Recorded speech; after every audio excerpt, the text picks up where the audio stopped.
In this video, we want to introduce you to the crowd centers. So when you sign on to crowd centers, you should see a screen similar to this. Let's go through some of these main options. The crowd centers option, wherever you see this symbol, will display all the current crowd centers that we have available.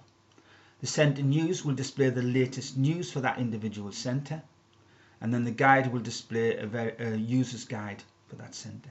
When we go live with each of these centers, there will be a specific guide for that center. Then over in the right hand column, we have the Roll of Honour. If I select that, that will be all the individuals or businesses or organisations that have helped to fund the development of that particular crowd centre. We'll also have sponsors for each of our individual centres. Now we'll now take a look at the crowd centres. You see we've got some general crowd centres to begin with. One which is a video centre, and then to do with business, motoring, the Christian community, weddings and general centres. These are just to give you a taste of the type of content that we'll have available. And then we have one for each of the 12 locations of the northeast of England, plus one that covers the whole region. I'm just going to take you now on a quick tour of a typical centre. So if I select general centres, again once you go through the centre, you've got some additional options here. The site map will display all the individual sections that are available. Then the crowd centres as before, and again the centre news and guide, Roll of Honour and sponsors. Now is the individual sections that are available. Each of these have lots of individual pages that's available. And you'll also see we may have some special sections below that. So we're going to take a look at one of these, which is the news. When I select that, the content appears over in the right hand column.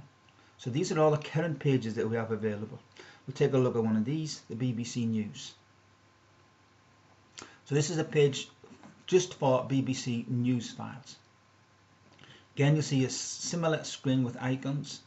The anchor will explain that just now. The news column allows you, once you finish with this particular page, to see other pages that you might also be interested related to that section. Then a site map will display all the individual sections again for that particular page. So from here you'll be able to choose any of these other sections, for example entertainment. All the entertainment pages would come up, select one of those pages, and that would load on top of this page. And then again you can select the crowd centre. Front page displays the original content, and then again a guide. Now we'll take a look at the content that's in the left hand column.